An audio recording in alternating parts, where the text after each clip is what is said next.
қазақы өзіміздің менталитетіміз бар ғой. Ауырып жатқан үйге барып, жағдай сұрау, қалін білу, енді оның бәрі дұрыс. Мына енді қала өмірінде өмір сүріп жатыр ғой көп адамдар. Біреудің жалғыз баласы бар, біреудің 5 баласы болса да ішінде бір ғана жарамды келіннің баласы болуы мүмкін. Ауырып жатқан енесіне немесе атасына қарайлап отырған. Ол байқұс бір айдан бір жылға дейін жатып қалуы мүмкін, үйінде мүгедек болды да, үй орнынан тұра алмай үлкен кісі. Сондай кезде мына бір ай болсын, бір жыл болсын, күн сайын туған туысқандар жиналып үйіне бара беріп, келінін сынап, келінге ет асқызып қояды жаңағы етті.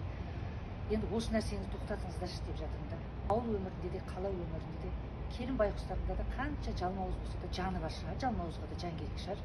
Жара келіннің жұмысы бар шығар, ана ұлдың жұмысы бар шығар. Ол байқұстарды жұмыстан қалып, әкесінің немесе шешесінің басында қарайлап отыр. Егер шынымен туыс болып жаныңыз ашса, жылу жинаңыздар. Сөйтіңіздер де қоңырау соғыңыз ана ұлға немесе келінге. Айналайын қарақтарым, бала шағаларың бар, жас отбасысыңдар. Мынау үлкен кісілер ауырып жатыр. Ас ауқатың бар, жұмыстан қалып қалдыңдар.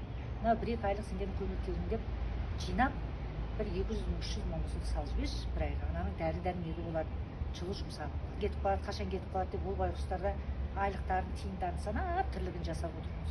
Үлкен кісілерді ақтық сапарға дұрыстап шығарғызайық деп. Сондай кезде үйіне барып, етті асқызып, келінді сынап, сорпаны ішіп, кекіріп, одан кейін сыртқа шығып алып, қарқ-қарқ күліп, әңгіме айтып, енді соның керегі жоқ.